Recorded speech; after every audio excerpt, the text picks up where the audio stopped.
এই মানুষটা শুধু একটা ফু মেরেছিল আর তাতেই নলের পানি বরফ হয়ে গেল। সে সেই বরফ তুলে ভেঙে গ্লাসে ভরে নিল। মানুষটা ছিল সত্যিই আলাদা, কিন্তু কেউই জানতো না সে আসলে কে। তার গতি ছিল ঠিক ফ্ল্যাশের মতো অসাধারণ দ্রুত। সে খুব দ্রুত দৌড়াতে পারত। সে তার গার্লফ্রেন্ডের সাথে দেখা করতে এসেছিল। মেয়েটিকে একদম অপেক্ষা করতে হয়নি।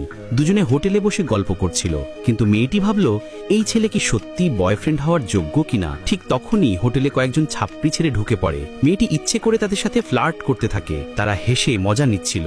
মেয়েটি তাদের কাছে গিয়ে বলে, তোমরা কি আমার বয়ফ্রেন্ডের সঙ্গে তুলনা করতে পারো? তখন আরেকজন ছেলে এসে ওই লোকটাকে খাড়া আঙুল দেখায়। লোকটি বলে, আমি কোনো লড়াই করতে চাই না, আমি একদম সোজা মানুষ।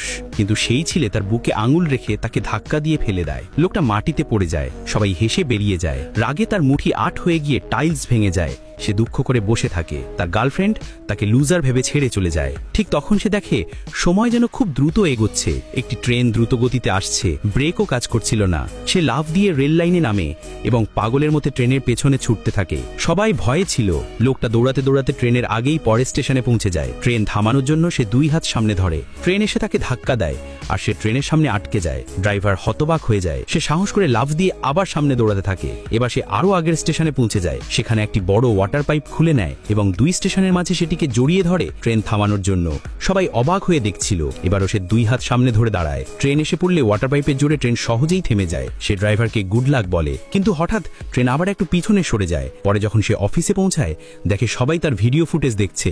তার পুরো কাণ্ড ক্যামেরায় ধরা পড়েছিল। আর এখন সে